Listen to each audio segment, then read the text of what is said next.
अगर आपने भी नहीं बनाई है गाजर की बर्फ़ी कभी, तो इसे ज़रूर ट्राई करके देखिए। एकदम परफेक्ट ये बनी है, मैंने इसको चख कर भी देखा है, बहुत ही टेस्टी बनी है। तो इस सीज़न में आप बनाइए इस बर्फ़ी को और बताएं कि आपको ये कैसी लगी। मैंने इसे बनाया है मलाई के मावे से। आप चाहें तो बाज़ार से मावा लाकर भी बना सकते हैं और घर में मावा बनाकर भी आप इसको बना सकते हैं। कैसे मावा बनाते हैं वो आप मेरे चैनल पर देख सकते हैं, और भी बहुत सारी बर्फ़ी की रेसिपी आप मेरे चैनल पर देख सकते हैं। तो ज़रूर बनाइए इस रेसिपी को इस सीज़न में और एंजॉय कीजिए अपने सीज़न को। हेलो फ्रेंड्स, भारतीय स्वीट में आपका स्वागत है। मैं भारती पाटनी आज आपके लिए लेकर आई हूँ गाजर का हलवा। हम पहले बना चुके हैं, आज मैंने सोचा आपके साथ शेयर करती हूँ गाजर की बर्फ़ी। इसके लिए मैंने ले ली है ये मीडियम साइज़ की गाजर।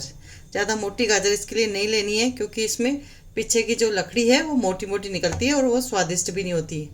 उसे अगर निकले तो हटा भी देना चाहिए। तो इसके लिए मैं गाजर को पहले छील लेती हूँ, आगे पीछे से कट कर लेती हूँ। गाजर को इस तरीके से हम आलू छीलने वाले चाकू से छील लेते हैं। इस तरीके से हमने गाजर को छील लिया है और इसको ये पीछे का पार्ट हटा देंगे और आगे से भी थोड़ा सा कट कर देंगे। इस तरह के हमको मिल जाएगी एकदम बढ़िया गाजर। इसको हम धो लेंगे, पहले धोएंगे फिर इसको ग्रेट करेंगे।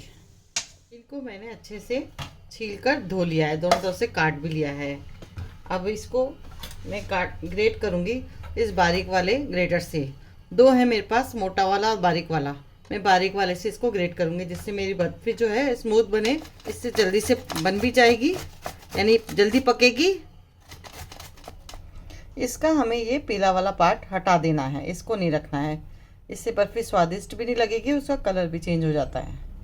गाजर मैंने अच्छे से ग्रेट कर लिए, सभी गाजर को ग्रेट कर लिया है। गैस पर मैंने कढ़ाई रख ली है और इसमें हम बनाएंगे पहले आज मलाई वाला मावा, क्योंकि मैं इस गाजर की बर्फ़ी में डालूंगी ये मलाई वाला मावा। करीब 8-10 मिनट लगेगी इसमें, तो हम तैयार कर लेते हैं इसका मावा। जब मलाई में से इस तरीके से मावा बनाते हैं, इसको सेकते हैं मलाई को, तो इसमें से थोड़े छींटे उछलते हैं। तो हल्का सा आप इस तरीके से प्लेट से ढक भी सकते हैं और बीच बीच में आप इसको हटाकर इस तरीके से हिला भी सकते हैं। वापस से कर दीजिए, इसको 2 मिनट पकने दीजिए, वापस हिला दीजिए। लेकिन ये काम आपको ध्यान से करना होगा, कहीं आपकी मलाई लग नहीं जाए नीचे। मलाई हमारी मावे वाली कंसिस्टेंसी में आ गई है। इतना ही हमें इसको सेकना है, क्योंकि हमें इसमें से घी नहीं निकालना है। ये निकालना होता तो थोड़ा और सेकते। अब इस मावे को निकाल लेते हैं एक बर्तन में। अब इसी बर्तन में हम डाल देते हैं ये ग्रेटेड गाजर, और इसमें डाल देते हैं ये थोड़ा बहुत घी। लगभग एक ये वाला बड़ा चम्मच मैंने घी डाल दिया है, और अब इसको लगातार हिलाते रहेंगे। इस घी से इसमें शाइन भी आ जाती है और ये नीचे से जल्दी से चिपकता भी नहीं है, पकने में भी मदद करता है जल्दी से। और साथ ही साथ में डाल देती हूँ इसमें ये 1 गिलास दूध है मेरे पास, ये डाल देती हूँ। लगभग 8-10 मिनट इसको पकने में लगेंगे। ढक के पका लेंगे, या आप कुकर में भी इसको बना सकते हैं। पकाते पकाते इसे 7-8 मिनट हो गए हैं।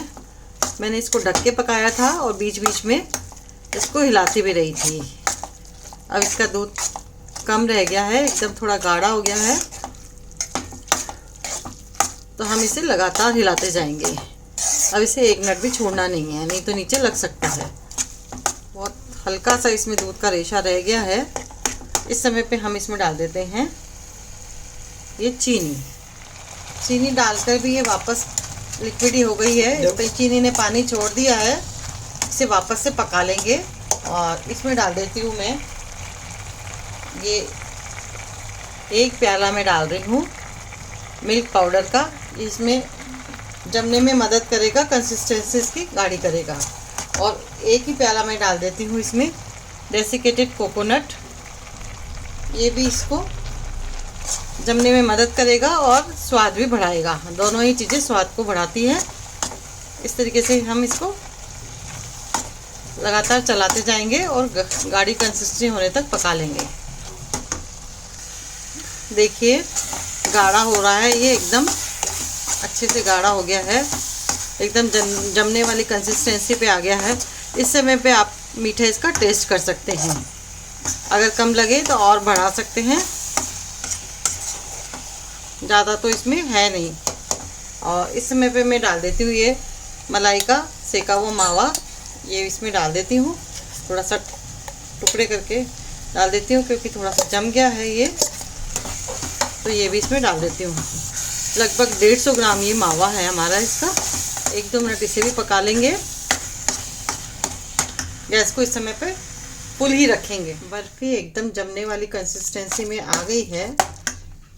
अब इस समय पे हम इसमें डाल देते हैं इलायची पाउडर। 5-6 इलायची का हमने पाउडर इसमें डाला है, और थोड़ा सा शाइन के लिए मैं घी इसमें और डाल देती हूँ, लगभग 1 चम्मच, ज़्यादा नहीं। और अच्छे से मिक्स कर लेते हैं,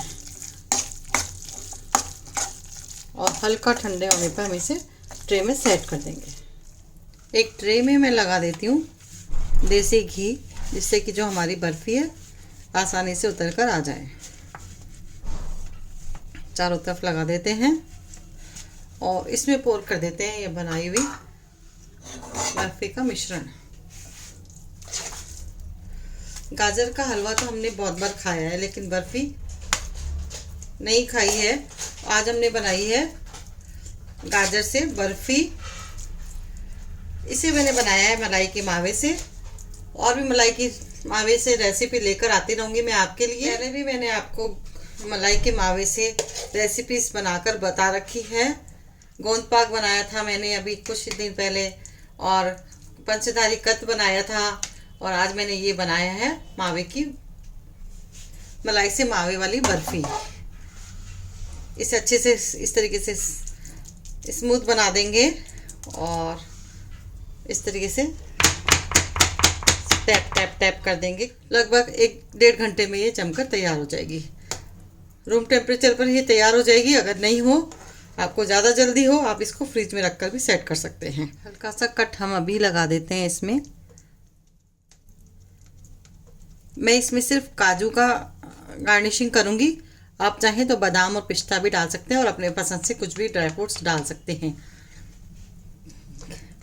कट्स लगा देती हूँ जिससे मैं गार्निश अच्छे से कर सकूँ इस पर। आप इसमें बाद में भी कट लगा सकते हैं। लगा देती हूँ काजू की टुकड़ी, और सेट होने के लिए रख देते हैं। बर्फ़ी हमारी अच्छे से सेट हो गई है। इसको निकाल लेते हैं पीसेज में। चारों तरफ से इस तरीके से लूज करते हुए हम इसको पीस में से निकाल लेंगे। वाह, एकदम बढ़िया हमारी ये बर्फ़ी बनकर तैयार हुई है। देखिए, इधर से भी मैं दिखा देती हूँ, एकदम अच्छी बनी है। रख देते हैं हम इसको प्लेट करने के लिए। सभी को इस तरीके से निकाल लेती हूँ। पहले निकालने में थोड़ी मुश्किल होती है, फिर बाद में आसानी से निकल जाती है। ये देखिए, ये भी निकल गई है। तो फ्रेंड्स, आप लोग भी बनाकर देखिए मेरी इस रेसिपी को, और बताएं अपने अनुभव, आपको ये कैसी लगी। अगर आपको मेरी रेसिपी पसंद आती है तो प्लीज़ इसे लाइक कीजिए, मेरे चैनल को सब्सक्राइब भी कीजिए, और साथ में लगे बेल आइकन को प्रेस भी कर दीजिए, जिससे जब जब भी मैं रेसिपी अपलोड करूँ आपको उसका नोटिफिकेशन मिले, और आप देखना चाहें ज़रूर देखिए। आप मुझे फेसबुक और इंस्टाग्राम पर भी फॉलो कर सकते हैं। Thank you for watching.